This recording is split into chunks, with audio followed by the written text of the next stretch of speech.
हरि ओम प्रभु, हरि ओम, हरि ओम। भगवान का मंत्र गुरु के निमित्त से लेकर के माला भगवान के जाप कीजिएगा, सत्कर्म कीजिएगा। भगवान आपका हृदय में प्रकट होगा। भगवान आपका हृदय में जब प्रकट होगा तो दुनिया को तो पता नहीं चलेगा, लेकिन आपका मुक्ति का अनुभव आपका जीवन में हो जाएगा। ये सतगुरु की शरण लेकर के आप नियम पूर्वक भगवान का नाम का मंत्र जाप कीजिएगा। आपका इस लोक में भी सुख मिलेगा और परलोक में भी सुख मिलेगा। संसार का सुख इस संसार में भी दुख देगा और मरने के बाद भी दुख ही दुख होगा। जीवन में सतगुरु के बिना न आज तक ले किसी युग में कोई ज्ञान प्राप्त किया है, न कभी होगा। सतगुरु के बिना न कभी किसी को सतगति हुआ है, न कभी होगा। जैसे कि माता के निमित्त संतान का ही जन्म होता है, सतगुरु के निमित्त भगवान प्रकट होते हैं। नारी और पुरुष जब दोनों एक पुरुषार्थ करते हैं तो एक संतान का जन्म होता है। तो गुरु और शिष्य दोनों एक पुरुषार्थ होते हैं तो ईश्वर का प्रगति होता है। धर्म के रास्ते पे चलोगे तो आपको बहुत लोग हंसेगा, मजाक उड़ाएगा। सफलता पालोगे तो लोग बैर भाव करने लगेंगे, जलन होगा। गरीब रहोगे तो लोग सामने खड़ा नहीं होने देगा। आगे बढ़े उन्नति करोगे तो लोगों को जलन होगा। तो ना आप आगे देखो न पीछे लोग जलन कर रहे हैं कि बैर कर रहा है, उसको आप न देखो, अपना सत्कर्म करो।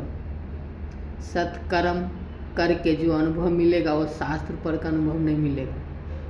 कर्म करके वो स्थिति को प्राप्त किया जाता है। मैं आज आपको अगले वीडियो में आपको सनातन धर्म का अनुभव अपना यूट्यूब चैनल जो चालू किए हैं, मैं उसका अनुभव आपको बताऊं।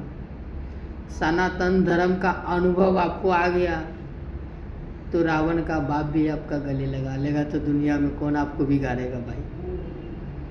सनातन धर्म का अनुभव आपको हृदय में प्रकट हो गया है। भारत का महानता अगर आप जान लिए, सीता माता की जन्म का कारण जान लिए, तो आसाराम बापू की महापुरुष की पुरुषोत्तम आपको प्रकट हो जाएगा। आसाराम बापू को आप पहचान लीजिए, क्योंकि आत्म साक्षात्कार महापुरुष को उस पद पे पहुँचेगा तो ही महापुरुष को पहचान पाइएगा। जैसे कि माता जब तक कोई कन्या कुमारी नहीं बना है, जब तक माता का अनुभव उसके पास नहीं हो सकता है। इस तरह जो महापुरुष को पहचानने के लिए महापुरुष बनना पड़ेगा, तो महापुरुष को महापुरुष पहचान पाइए। ले सीता माता की जन्म का कारण अगर आप समझ गए तो ज्ञानी बन गए, नहीं तो अभी अज्ञान बन कर संसार से नष्ट होकर के जाना पड़ेगा। इसलिए सतगुरु की शरण ले लीजिए, इसमें आपका भी भलाई है, आपका सात पीढ़ी का भी भलाई हो जाएगा। शास्त्र पढ़ने से वेद प्रकट नहीं होता है, कर्म करने से वेद प्रकट होता है। बिना वेद विद ऐसे नहीं प्रकट होते। इसलिए आसाराम बापू के अंदर वेद विद प्रकट है, वो वेद का दाता है उसके अंदर। तो आप देहधारी महापुरुष मत समझिए, ये शरीर रहते हुए वेद प्रकट होते हैं, भगवान श्री हरि प्रकट हो जाते हैं। तो सीता माता का जन्म का कारण अगर आप समझ जाइएगा तो भारत की महानता समझ में आएगा।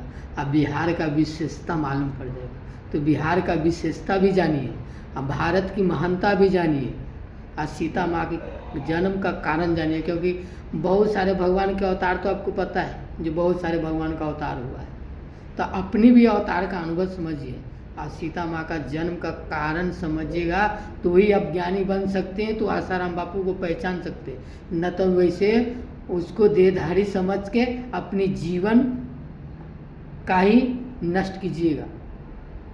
हमने कभी भी नहीं सोचा था जो मुझे आसाराम बापू गुरु मिलेगा। ये प्रकृति माता का देनी था, वो महापुरुष गुरु मिल गए। हमने किस अवस्था में थे वो आप मेरे अड़ोसी पड़ोसी भी को पता है, लेकिन आज गुरु को पा करके मैंने वो चीज़ अंदर पाया हूँ।